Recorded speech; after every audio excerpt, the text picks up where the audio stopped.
It used to be that this show had a grand tradition of running out of ideas while a deadline approached. Sort of like a rabbit caught in the headlights of an oncoming car, with pretty much similar results. Doesn't do the car much damage, but the rabbit is never quite the same again. When such situations arose, it was often the wisest course to scour our research archives of previous shows to see if there were any scraps lying about that wouldn't need much additional research and could be hastily written together with a few of its fellows into a script of the proper length. Such efforts came to be known as lost episodes, because that sort of implied we had meant to include them in their original episodes, but didn't for reasons to do with the overall length of an episode or degree of digression.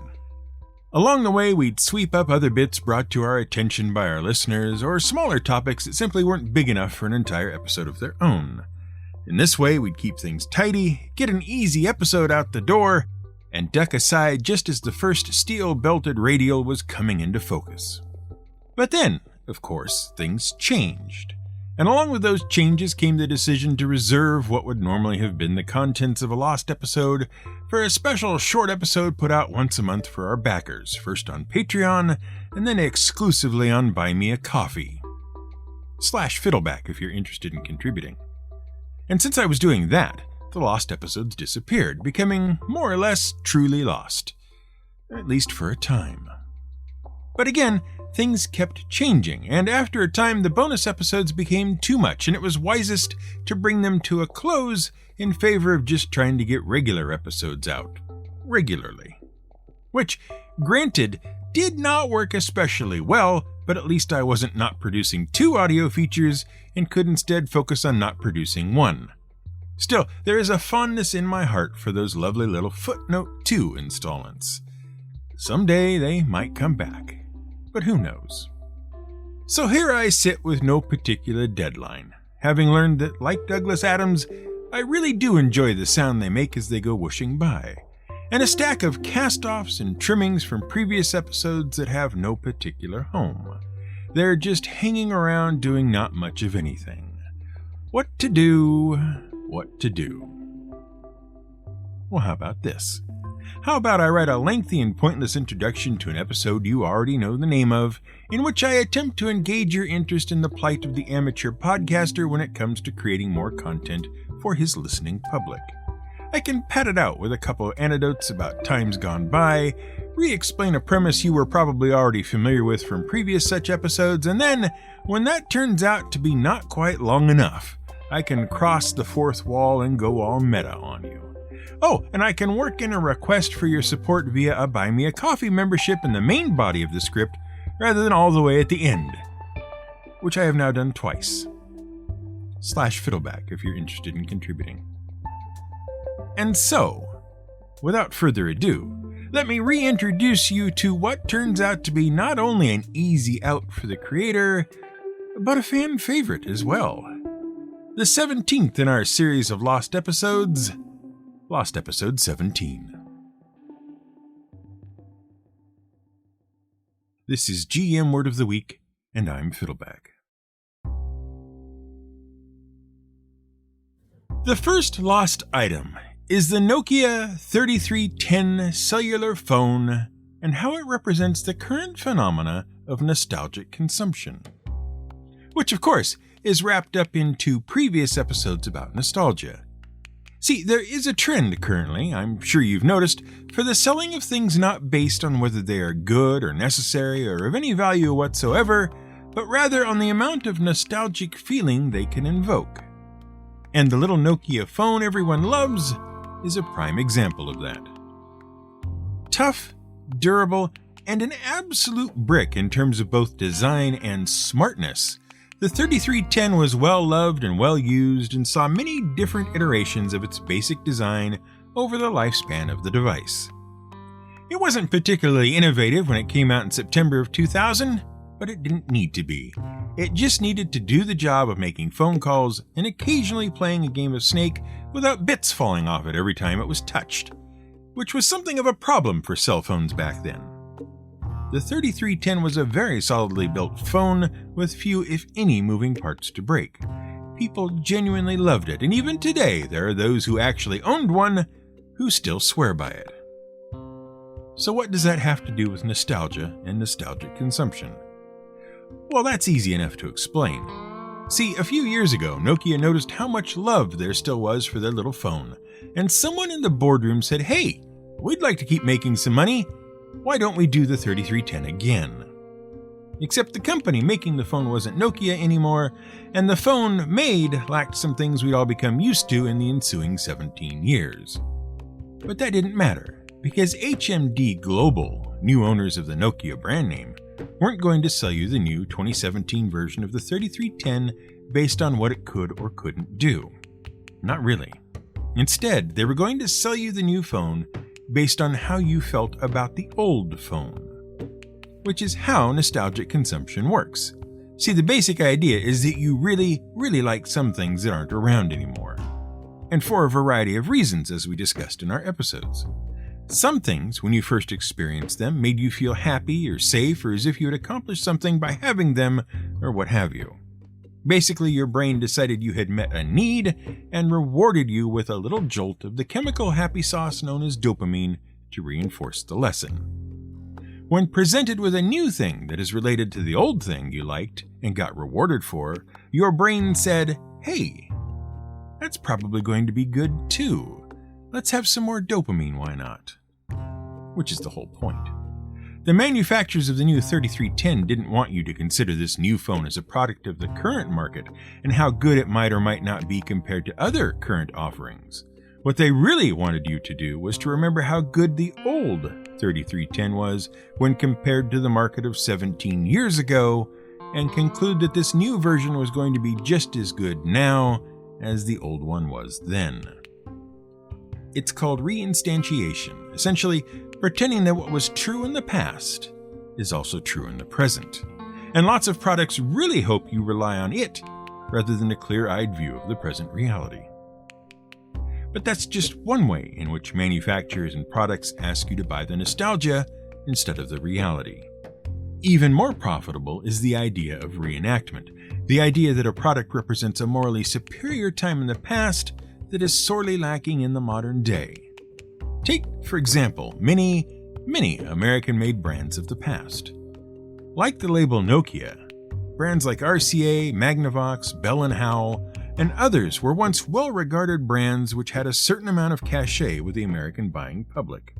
Throughout the 20th century, they all had reputations for turning out quality, long-lasting goods. Certainly in comparison to early efforts from Japanese manufacturers in the 70s trying to make inroads to the American market. Buy American became the refrain of many consumers, even in the face of the improving quality of Japanese goods. But, unfortunately, those same American brands failed to adapt as Japanese goods became better and better, relying instead on their Made in America status to keep them afloat. Rather than adapt, they banked on the morally superior position of coming from home turf, and failed to survive as viable, independent entities. RCA today is owned by the Technicolor Company and Sony Music Entertainment. Magnavox is currently owned by the Dutch company Philips, and Bell & Howell is owned by an investment company. All of their once prestigious names are now just slapped willy-nilly on any product anyone cares to mention for an appropriately sized licensing fee. It's the same with other once well-known brands. None of them are actually made by who they say they are. There's no particular drive to manufacture them in the USA, but people still hold the mindset that Buy American is a morally superior position, and so the names are used to engender that belief in the new product. You aren't buying the product on its own merit. You're buying it because it carries the name of something that was once made here, even though it no longer is. Nostalgic consumption also relies on something called reappropriation. Now, immediately, some of you are going to start jumping up and down on your chairs because you've heard the word appropriation and you think you know where this is going. We're stealing things from other cultures to which we do not belong. And you're sort of half right. The difference is, when it comes to nostalgia, the culture we are stealing from is ourselves. Well, our past selves. There was literally no reason to remake and release the new Nokia 3310 branded as a Nokia 3310. It is an ugly, chunky, brick-like phone with no particular aesthetic value, especially as compared to other phones released in 2017. There's no reason for it to look like the old phone.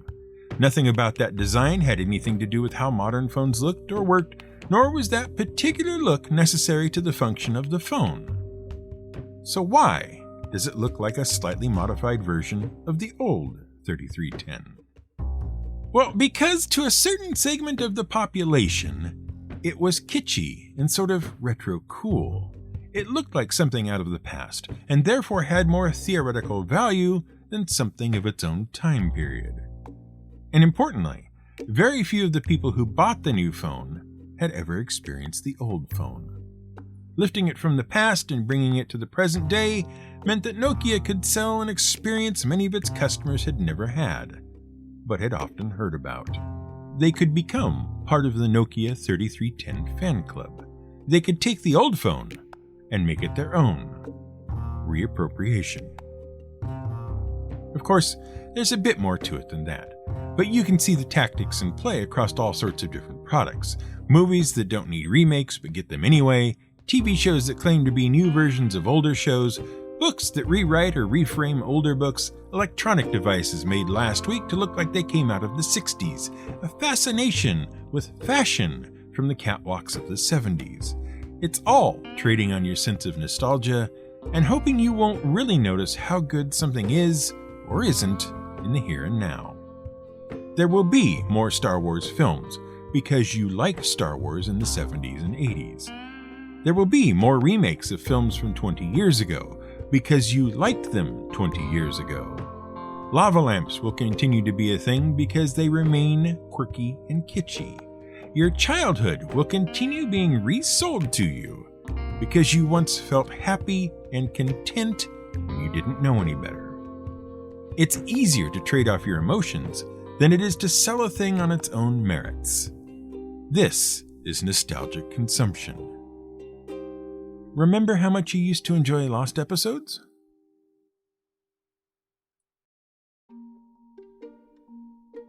Back when we talked about the advent of spiritualism in the episode of the same name, we mentioned Franz Mesmer and mesmerism as one of the contributors to what was soon to become the spiritualism movement. Except it only became mesmerism sometime after Franz Mesmer had developed it. Initially, he called it animal magnetism. And that might have caused some of you to do a double take because traditionally, we understand animal magnetism to mean something else entirely today. What Franz meant was basically hypnotism. What you and I thought upon hearing animal magnetism was, well, it was more or less the ability for someone to immediately get someone else to start thinking about going to see their etchings just by walking into a room. The sort of strong attraction between people that means cameras are going to zoom in to really tight reaction shots of the couple in question, and then cut away just as the good bits start. Fortunately, we in the gaming world have a much less confusing term for it. That means not only do we not have to make sure that things fade to black, but also that etchings will only rarely play a part in our day-to-day. We gamers call it charisma. Well, okay, we lied about the less confusing part. Charisma is exactly the sort of ability score, unlike, say, strength, constitution, and dexterity, that gets people all hot and bothered because they don't really understand what it means, how it works, or what to do with it if they actually have some. Which many RPG characters do not. On the one hand, because it's so poorly understood that it becomes the de facto dump stat into which the bare minimum of character points and thus effort are put, and on the other hand, because those who do have it and have put points into it immediately use it in a way that guarantees they haven't really got any charisma after all. The confusion about charisma comes down to the fact that it means two fundamentally different things, and which thing Gygax and company meant isn't entirely clear. So of course, they must have meant both. How do we know this? Because they used charisma in two completely different ways when building character classes, and it has carried over even into the modern version of D&D. What you want to focus on is each class's primary ability, or rather primary abilities, because depending on what flavor of a particular class you make, you might have different primary abilities to back your skills up with. And the reason that's a terrible idea is a discussion for another day.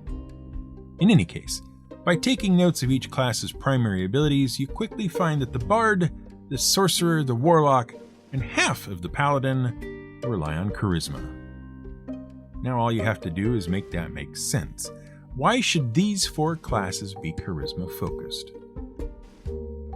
Well, given that we usually associate Charisma with the idea of personal attraction, the Bard sort of makes sense. The animal magnetism of the Bard helps them perform and hold an audience's attention. It makes the people around them more willing to hear what the Bard might be saying or singing or playing. Setting aside how poorly named the Bard class is, see our episode, it makes a kind of sense that they should rely on Charisma as their main ability. And that's the first kind of Charisma, personality Charisma. The belief in a group of people that a particular individual is somehow more special than everyone else, more capable, more effective, and more authoritative than others, someone worthy of being listened to and followed. Bards and performers in general, both in and outside of the game world, need this sort of charisma in order to perform. They need the people around them to believe that something special and unique to this particular performer is happening in order to hold their attention. But where things start to get confusing is that this is also the same sort of charisma that is in play when someone walks into a room and automatically commands the attention of everyone else. Those people about whom there is a certain something that makes them seem more interesting, attractive, or in charge than anyone else in the room. It's never quite clear what exactly it is, a certain je ne sais quoi, which we call charisma, just so it has a name. The thing to know about personality charisma, though, is that it is not a property of the individual in question, but rather a property conferred on that individual by the people around them. In a different room, with a different audience, they might not have any charisma at all. Think of an unspecified political candidate entering a room of their supporters. Lots of charisma to go around, all of it coming from folks who are aligned with that particular individual. Now, imagine them walking into a room full of their political opponents. Very little charisma to be found. The other kind of charisma, and the reason the charisma stat gets confusing, is the kind bestowed upon an individual by divine authority. Divinely bestowed charisma is a religious concept that dates at least as far back as biblical times. The idea being that God has picked you out of the crowd for some special purpose and given you the spiritual gift of charisma, whereby others may know that you are one of His chosen and by which you were given the authority to do whatever it was you were doing. But this was a working charisma with a job to do. Especially revered Christian figures, your Jesuses and your Marys, and gradually various saints and other important individuals, for example, would display moments of charismatic glory to show that they had what the ancient Greeks called charis, grace or favor, generally in the form of a sort of inner glow while something was happening to or through them. You know, like halos. Now in D&D, sorcerers and warlocks need the charisma stat not because they need big crowds of people to follow along with them singing songs and dancing, but because they work with forces beyond the understanding of mere mortals and need to have a strong personality to avoid being subsumed by entities which are as likely to destroy them as they are to make someone else go permanently poof. And since we more or less equate personality with charisma, that's the stat that was put into use rather than creating a new one labeled personality or maybe even arrogance, given the context. Whether it be tapping into the universal flow of magic or lightly tapping Cthulhu on the shoulder and saying, "Pretty please," you have to show you are the worthy by resisting the ill effects of the forces you are meddling with. The stronger your sense of self, the more capable you are of displaying the grace and favor of your cosmic being of choice. And by exercising your charis, those around you would have no choice but to accept that you were what you said you were, an emissary of a great old one, or one who has tapped into the primal streams of magic. For sorcerers and warlocks, charisma is not only how they hang on to their continued existence, it is the badge by which they show their authority to those around them. And it's the conflict between divinely bestowed charisma and personality charisma, one coming from your deity and one coming from the people around you, that makes the charisma stat kind of a mess to understand. Ultimately, you have to decide how best to use it and how it applies to whom. One thing is for certain, though. Having a 20 charisma does not automatically mean all the ladies want to see your etchings. As for why paladins are all messed up, see our episode. In fact, see all our episodes. I'm sure they'll bring back fond memories and they'll help fill in any little gaps you might have left. And if there are still some gaps left unfilled after you've listened to all that, drop me a line at any one of our contact points and let me know what you want to know. Because there will be more lost episodes. I have it on the best authority.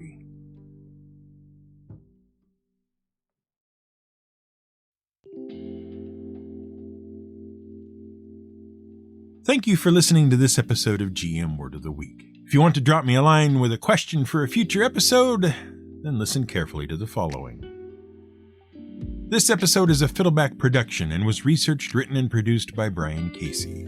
Find more episodes at gmwordoftheweek.com and follow the show on Twitter at GMWOTW. You can also email me at gmwotw@gmail.com. You can help support the show at buymeacoffee.com/fiddleback with both one-time and ongoing pledges.